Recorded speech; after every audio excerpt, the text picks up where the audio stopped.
The content of this podcast has not been evaluated by Health Canada or the FDA. It is educational in nature and should not be taken as medical advice. Always consult a qualified medical professional to see if a diet, lifestyle change, or supplement is right for you. Any supplements mentioned are not intended to diagnose, treat, cure, or prevent any disease. Please note that the opinions of the guests or hosts are their own and may not reflect those of Advanced Orthomolecular Research Incorporated.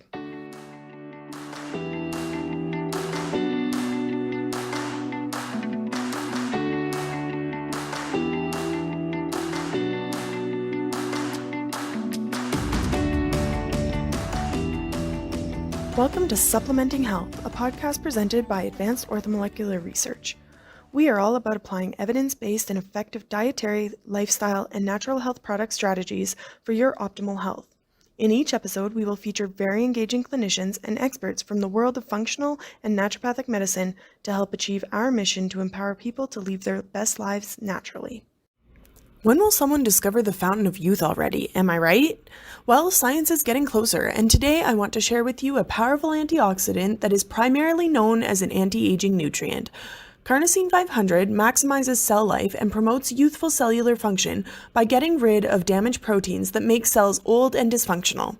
Studies in human subjects have also found carnosine to enhance exercise performance and tissue repair due to its effects on cellular rejuvenation and protein maintenance. Don't delay, get yours today at your local retailer or online at aor.ca to enjoy the natural anti-aging benefits of this powerful antioxidant. Hello friends, thank you for tuning in to another episode of Supplementing Health. In light of our focus on the body's detoxification organs and processes, we will be discussing our lymphatic system today. For this conversation, I have the pleasure of introducing a longtime friend of mine, Robin Devine. Robin is a registered massage therapist, certified lymphedema therapist, lymphatic drainage instructor, and the founder of the Lymph Balance Center here in Calgary, Alberta. Hi Robin, it's great to be chatting with you today. Hi, I'm so glad that I was able to connect up and be able to join you today. So it's wonderful. So before we dive into the lymph system, and why it's so important to our overall health, would you Yeah, like to share a bit about how you got into the field and the inspiration for your clinic? sure. Yeah. So I've been like a massage therapist for about 20 years and absolutely love learning about human anatomy, physiology, what happens with pain and how people are able to recover. And I jumped into the lymphatic world by accident, but it was wonderful. And when I took the course, I was like, no one else is doing this. I've never really heard of this. Maybe that'll make me odd and unique. And it definitely did. So, yeah, I've been doing lymphatic work now for about 15 years. And when I initiated and started doing lymphatic work, I worked with just, a lot of people who had general immune issues. So, whether it was just sort of, asthma or allergies, and I would work with sinus issues, really basics. And then in 2015, I decided that I needed to go deeper, and so I started working with lymphedema patients, situations where there's significant swelling, and traditional medicine just wasn't helping. So I jumped into that and have loved it ever since, and very blessed that in the last 3 years I was able to open my clinic in Calgary, the Lymph Balance Center, and I have an amazing team of 14 therapists who are almost as geeky as I am. That's fantastic. I love Yeah, that you're having a geek off almost with your team. all the time, all the time. We have way too many lymph jokes that nobody else on the planet would get, but it's what we do. So I'm very lucky that way. So So yeah. we've probably many of us have probably been told by our practitioners at some point, like, oh, your lymph nodes are swollen. So do you want to share exactly what the lymphatic system is and why it's important to our health? Absolutely. So you're absolutely right. One of the most common things is people go, well, I know that they can get swollen, but I don't know why. And so the best way that I can describe it, this is how I explain it to a lot of clients, and my kids understand it. It's not a really difficult thing once you understand it, is that all of the cells in your body need oxygen, they need nutrients, they need water, and we give that to our cells via our bloodstream, which is great. But our cells also give off waste products. And when they give off those waste products, when I was in high school, I was taught that that was picked up by the bloodstream. But what it turns out is that the majority of all those waste products that our cells are giving off, like every second of your day, every day of your life, actually gets picked up by your lymphatic system. So I sort of describe it like a vacuum system that goes and cleans up all the waste and debris around your tissues. And that's like anywhere in your body. It could be, around your hair, it can be around your eyeball, it can be in your lungs, it can be in your big toe. And we take all these waste products and we need to take them to areas where we can clean it. We need to look at the waste, we need to look at the debris, we need to take the foreign cells like viruses or bacteria that might have gotten into this tissue, this fluid, and we need to clean it. And so you have lymph nodes, and lymph nodes' jobs are to filter and make sure that if it's bad waste products that we're neutralizing it, we're getting rid of it, and if maybe good things accidentally got into the waste, that we can recover it as well. And so we take that waste products and all the cellular pieces and we put them through hundreds of lymph nodes to make sure that it is as clean as possible, because eventually we take that and we put it back into our bloodstream. So I love the lymphatic system because it's like this amazing recycling, water purification, sometimes we say water treatment plant kind of process. It's definitely not garbage. It's your body's ability to clean, purify, reuse what it can, and eliminate what it doesn't. And so, when we get sick, a lot more of the waste products are things, maybe viruses or bacteria. So your lymph nodes get really overworked. And so they swell up and they are tender and they're inflamed. And so that's the most common is when, we go to the doctor and we say, oh, I've got a cold, I'm not feeling good. And they feel underneath your chin and they go, oh yeah, your lymph nodes are totally swollen. And that's because, you have a respiratory, it came in through your nose, your mouth. And yeah, the lymph nodes around there would be mad. They're processing viruses and that's their job. So it's such an important system that it's painful to realize that not many people understand what it does. So I love teaching people about the lymphatic system. So then, obviously, a key point of it working well is that things keep moving through it. So what can cause the lymph system to become stagnant? Yeah, so there's a lot of things that we can look at that cause lymphatic stagnation. If we look at sort of like a physical structure, when we have really tight muscles and we get scar tissue or fascial adhesions, it sort of creates like a beaver dam. It kind of creates like a physical barrier, and that can actually stop lymph from moving. So we see that sometimes after injuries, if you say sprained your ankle, you sprained it hard enough that you have tissue that's become damaged as well, you get swelling. Well, the inflammation process should only be a day or two. Why is there still fluid swollen there a month later? Maybe there was enough fascial restrictions or tight muscles and tissue that's preventing the fluid from moving. Sometimes it might be the food we're eating, right? Sometimes we eat foods that cause inflammation in our gut. So some people are very irritated by dairy or irritated by um, certain vegetables. And when you get that inflammation in your abdomen, that's more fluid that we're expecting our lymphatic system move for us. If you're having, a high dairy, high fat, high sugar, high alcohol style kind of diet, that's got to be processed by your lymphatic system as well as by your liver. And your liver is an amazing component of our lymphatic system. So there's lots of reasons, and that's just you have a healthy system to start off with, but there are a lot of people who don't have, a perfect lymphatic system and they've, had damage and so on, and that can lead to even more issues. So, yeah. So which people would be more prone to lymphatic imbalances than others? Well, we see people who are born with immunocompromised systems, right? So we see people who maybe don't have the greatest lymphatics, or maybe they, have asthma, they have eczema, they have allergies, they're already immunocompromised. And so they tend to have more congestion, irritation, and their immune system gets irritated faster, right? So for example, I'm totally fine around cats and dogs. It doesn't bother me whatsoever, but my husband, oh my goodness, if there's a cat in a 3-block radius, he starts getting congested. And that's his lymphatic system, but that's his immune response, right? So anybody who has any kind of autoimmune or allergy, that definitely causes more imbalances. And that can happen with food, that can happen with environmental toxin allergies, smog, whole bunch of things. So it's getting harder because a lot of us do live in bigger centers, and so the pollution is higher and so on. But it's hard to say what exactly causes a lymphatic imbalance. It can be trauma, but it can just be something that's in the air as well.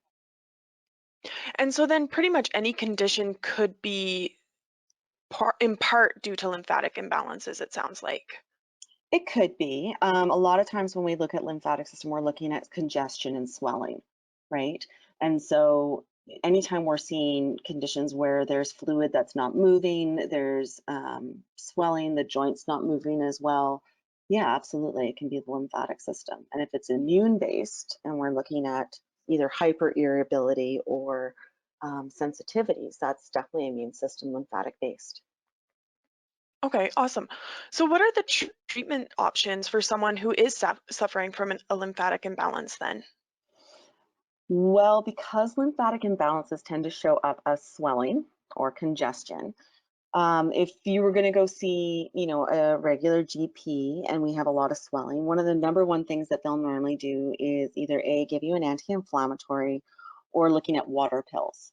And they might work for the short term, but not always. And so, there's the traditional stuff that we can do when it's swelling or congestion. We can elevate our limb, we can, put a compress on it, but one of the things that we do is we do lymphatic drainage. And so, what we're doing is we're physically working with the lymphatic system and we're working with it. We're not forcing it to do something it doesn't want to do, but we're showing and helping it find the most effective pathways to get back into the bloodstream, right? To get that connection back to the beautiful cycle of recycling.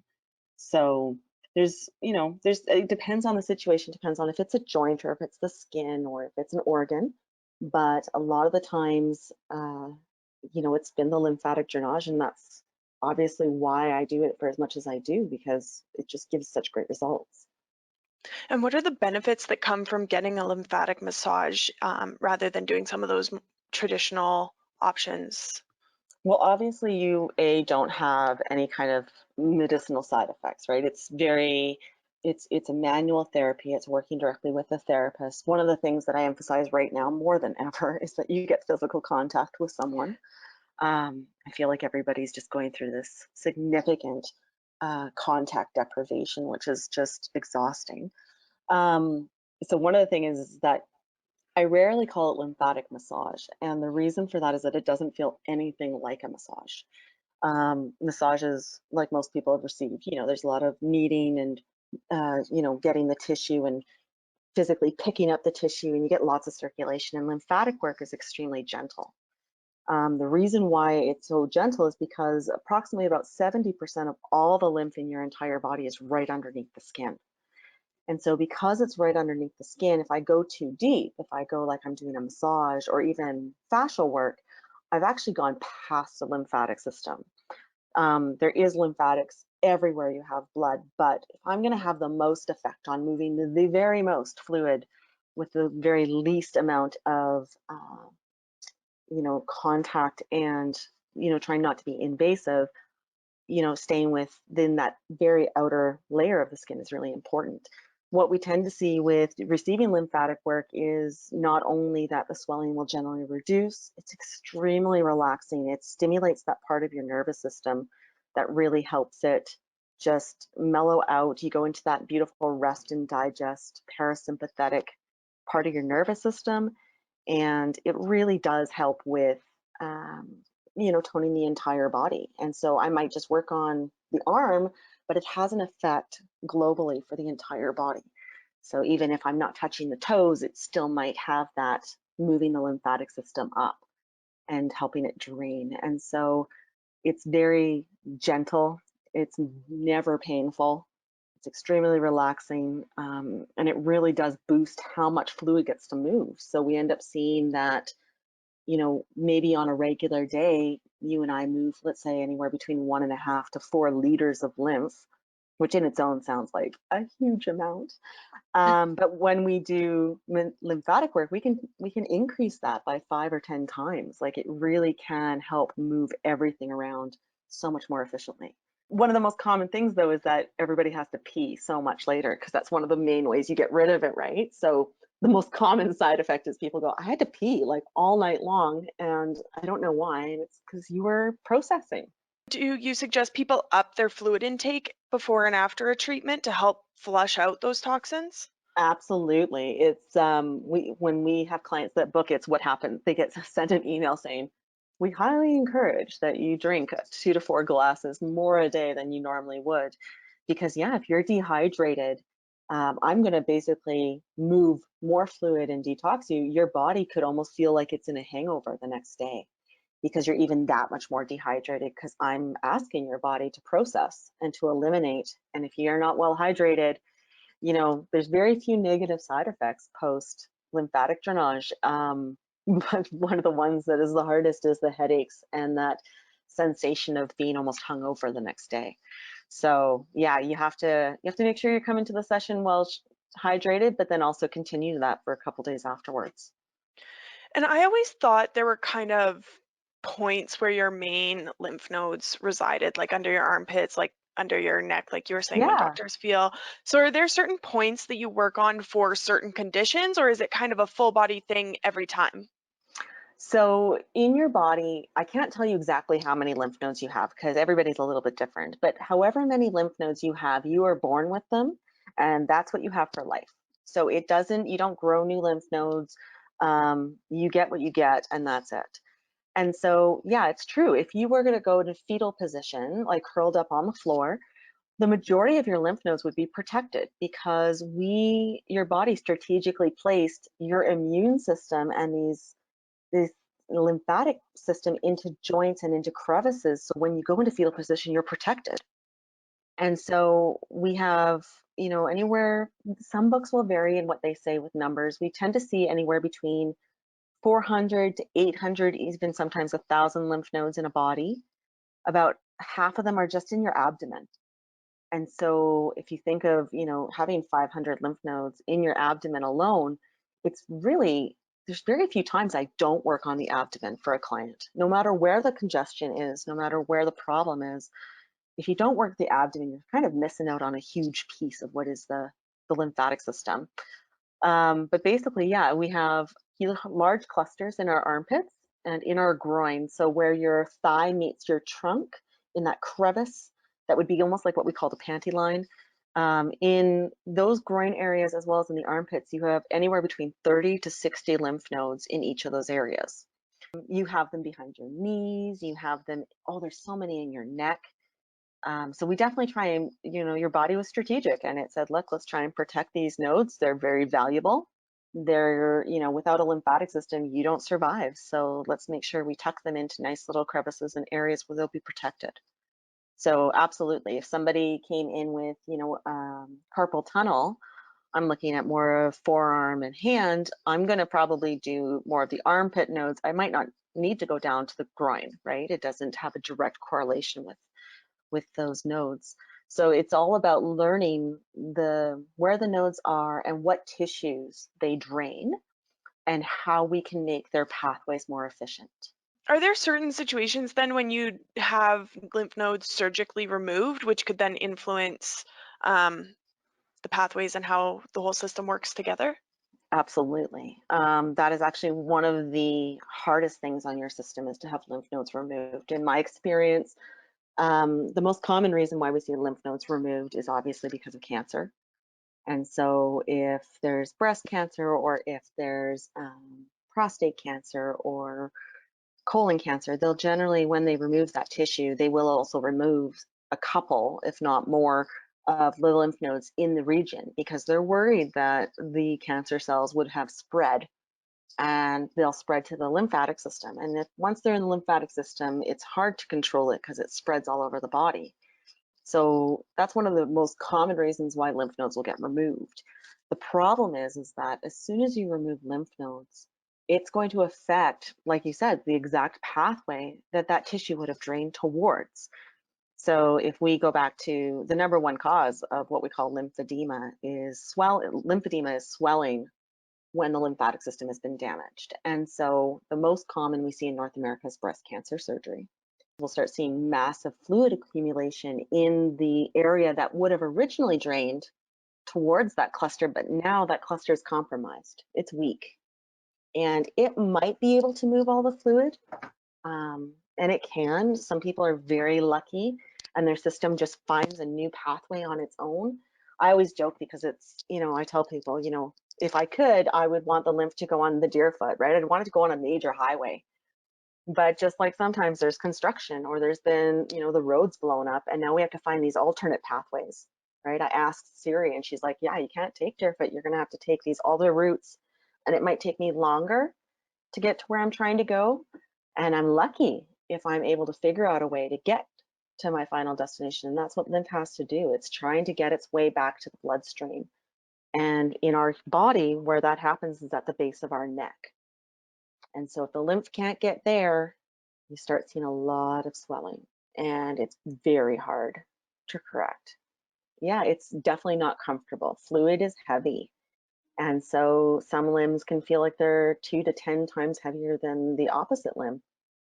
So it can make it extremely uncomfortable. So, what hit me really hard was when I started thinking about all the people that I knew who had had lymph nodes removed. Everybody I know who had had cancer, who had had, tissue removed, had had lymph nodes removed. And sometimes lymph nodes, it's not a perfect situation. You go in for surgery, it's not clean and clear as much as we all want it to look like, right? We watch our Grey's Anatomy, we watch ER, we watch whatever, and we think, oh, it's, when you're doing a surgery and you're removing tissue, you know exactly. Well, sometimes, lymph nodes get caught up in the dissection and sometimes they're caught in the fascia and sometimes it's unintentional and sometimes, it's the focus of the surgery. But, I've met people who've had lymphedema that has nothing to do with cancer. It has to do with, they had what do you call those ports? They had a port put into their upper chest, and when they removed it, unfortunately, it pulled a lymph node out with it. And so I'd love to say that it's always an intentional thing to remove lymph nodes, but it's not the case. So. And so if lymphedema is caused by essentially the injury of these lymph nodes, can it be cured or does the inflammation eventually go away or is it kind of a lifelong thing? Well, so to answer the question, I have to backtrack a little bit. So there's two different kinds of lymphedema. There's lymphedema where you're born with an imperfect lymphatic system, and that's called a primary lymphedema. So some people are born with like less nodes or very small lymphatic vessels, or maybe even really big lymphatic vessels, but they're just not functional.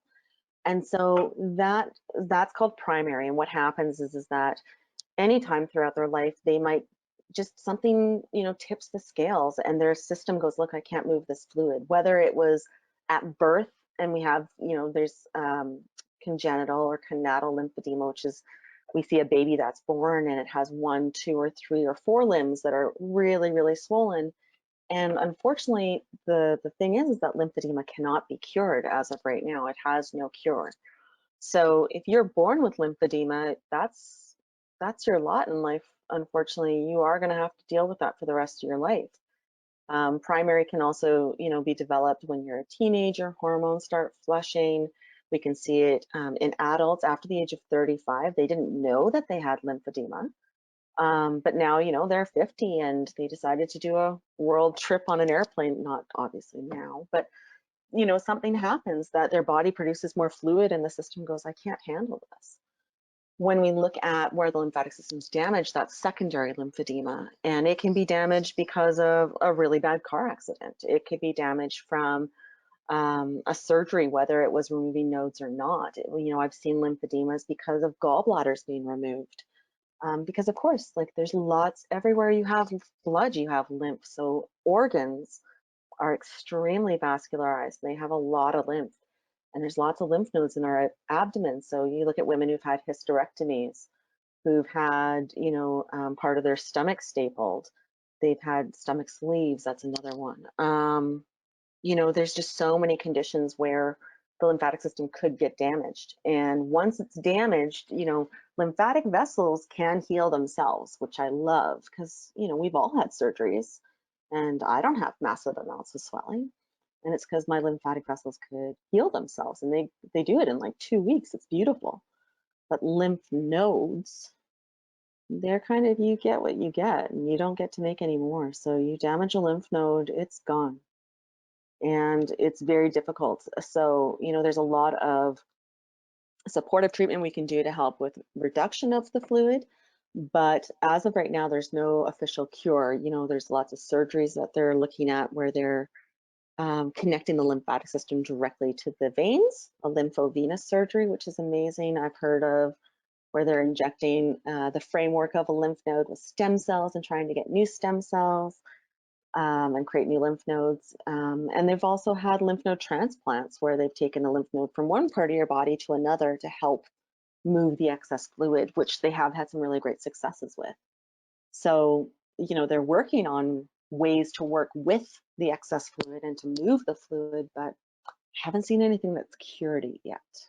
One of the things is a lot of people will go type lymphedema in to, Google or search, and they'll see these horrifically huge limbs, like where one limb is, it's just massive, like 7 to 10 times bigger than the other one. And, you know, that's the unfortunate reality if it goes untreated. There's technically 4 stages to lymphedema. We have a stage 0, which is when you've had your lymphatic system damaged, but you have no swelling. You have a stage 1, which is when you get a little bit of swelling, but then it goes away, and then it comes back, and then it goes away. And it sort of fluctuates, and you're like, it can't be that big of a problem if it keeps going away. Stage 2 is when you get swelling and it just stays. It doesn't leave anymore. And then that's left untreated. Then we get to stage 3. And stage 3 is also known as elephantiasis. And that's when that leg looks, it's so gargantuan, it has that elephant-like largeness, but the skin also starts to change and it gets really thick and it can feel like elephant skin. I didn't believe it for the longest time, and then I was in Thailand and I got to touch an elephant for the first time, and I'm like, oh my God, that feels like elephantiasis skin. And so not only does the limb get so excessively huge, which is really heavy, and you think one leg being that heavy, you think about your muscles in your low back, your sciatic nerve, you think of how imbalanced your body's going to be. How do you move? How do you go upstairs? How do you get in and out of a car, right? And then you think about, well, if that tissue is not getting lots of oxygen and nutrients, how easy is it to get an infection in that tissue? So somebody's got a massively huge leg, they get a scratch, they get, their skin's very delicate. If they get a scratch and they get an infection, it will spread. And it's very common. We'll see cellulitis with individuals who have lymphedema. And that can be very serious and can be very dangerous. So we'll see stuff like that, as well as fungal infections. You see toe fungus gets really bad. But it causes a lot of discomfort, and it affects you socially in such a level that it's hard to understand. The other thing I was curious about is you mentioned that the lymph system is very much connected to like your gallbladder, your liver, a Yeah, lot of your organs. yeah. So if you suffer from kidney stones, gallstones, any of that sort of stuff, can it be due to damage to the lymph system, or how does the lymph system play a role in those conditions? It depends on the person. It's really hard because when you look at somebody's health history and you start breaking it down, it can be diet induced, it can be a lot of things. Could it be because the lymphatics are very congested in that organ, which is preventing them from detoxifying? Absolutely. It depends on the person. When we see a very congested liver, that can be correlated to alcoholism. It can be associated with hepatitis. But by doing lymphatics, we can help move the fluid and, take that sluggishness and make it more free flowing and make it more balanced of a system. So whether it's from, damage to the lymphatics is, to be seen. It depends. Normally we would see either a lot of swelling in the abdomen, a lot of scar tissue, etc. But they can be absolutely correlated. We look at, leaky gut, we look at Crohn's and colitis, it's all inflammatory based. So, our lymphatic system needs to detoxify and move all that extra fluid. So it makes it interesting to know which one comes first. Is it because of the organ being unhappy, or is it the lymphatic system that's leading to the organ being unhappy? Depends on the person. How long Ugh. do lymph treatments take on average? Um, that again depends on how much you're trying to work. If somebody comes in with just sinus issues or let's say acne on their nose, I don't need more than 20 minutes, right? But if I'm looking at somebody who's got both legs are massively swollen, we might be going closer to an hour. What we do here at the clinic is we ensure that, first time patients don't get over treated because, like I said, if you're dehydrated and then you get overtreated, you can end up having some very negative side effects. And we definitely don't want to cause any negative side effects if we can from our treatments. And so here at the clinic, first time patients don't receive more than 30 minutes unless they've had treatment somewhere else. They know what lymphatic work feels like, they know what their body's going to do. We like to just keep it to 30 minutes, and that gives us the ability to do follow up, make sure that they're feeling well afterwards, make sure that they're not overwhelmed, that their system was able to recover, they didn't have the negative side effects. And then, depending on what the situation is, again, if it's lots of swelling, I might have to see them 3 to 4 times a week for the first couple weeks. If I'm dealing with lymphedema, definitely more frequently when we first start treatment to when the point is that we're also using compression garments and we're using wrapping tools and we're using exercises and skincare. That again is going to add more time to it versus, again, if you come in for acne, which lymphatics is absolutely beneficial for, or sinus issues or shoulder joint issues, we might just have to do one session this week and I'll see you in a couple, right? So we try and keep it very individualized because your lymphatic system is extremely unique compared to anybody else's. So how you respond to it will be unique as well. If you're working to attain optimized health, then it's never a perfect equation, right? We're all unique. We all have unique genetics and unique body makeups and diets and experiences and everything. So it all plays into it. And I think personalizing treatments is part of that personalized health and reaching that optimal goal. So it makes Yeah. sense that there's no perfect canned answer. No, and we try really hard to create a treatment plan. And of course, it has to be something that works, right? It has to be something that the patient can afford, the patient has time for. It's not a perfect world, and right now with limited work and with cost of living and all the beautiful things that are happening, it's not easy to make those choices. Luckily here, it's hands on. It's able to be covered as massage therapy with most insurance plans, but depending on where you are in the world, it might not, right?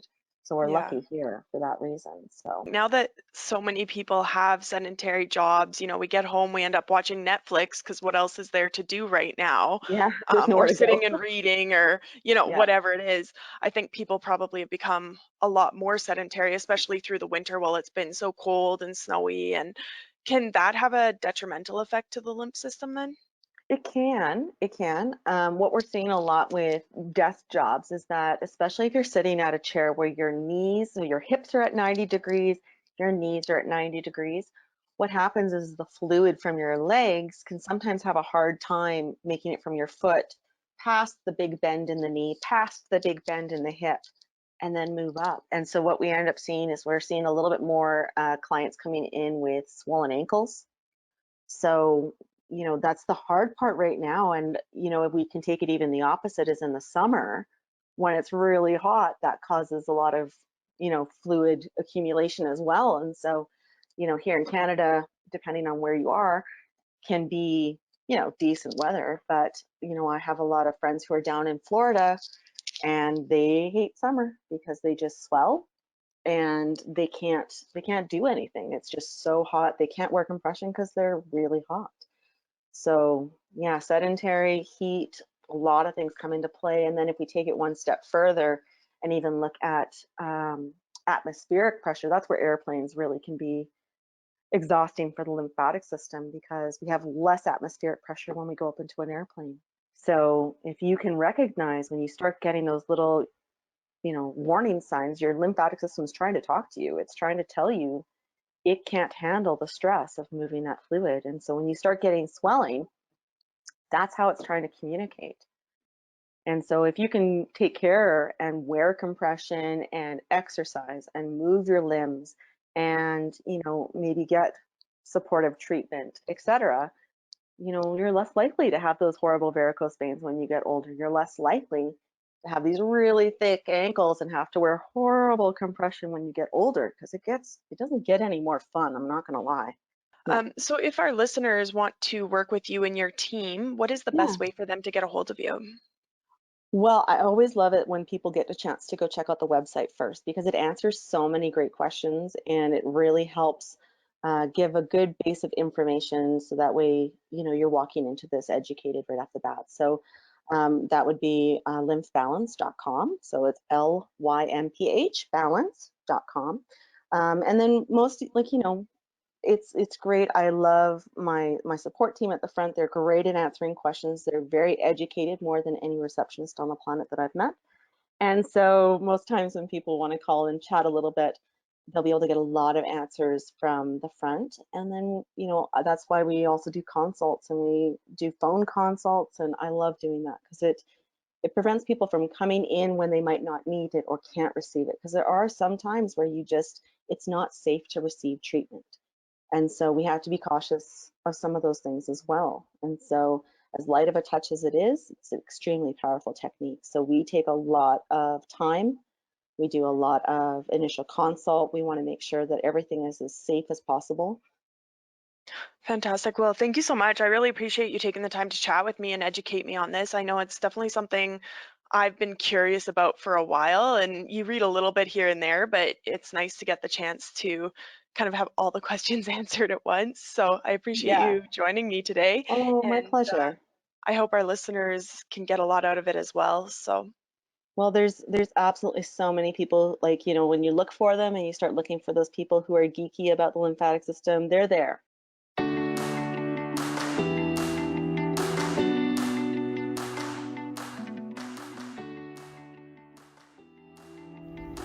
thank you for listening to Supplementing Health. For more information about our guests, past shows, and future topics, please visit aor.ca/podcast or aor.us/podcast. Do you have a topic you want us to cover? We invite you to engage with us on social media to request a future topic, or email us at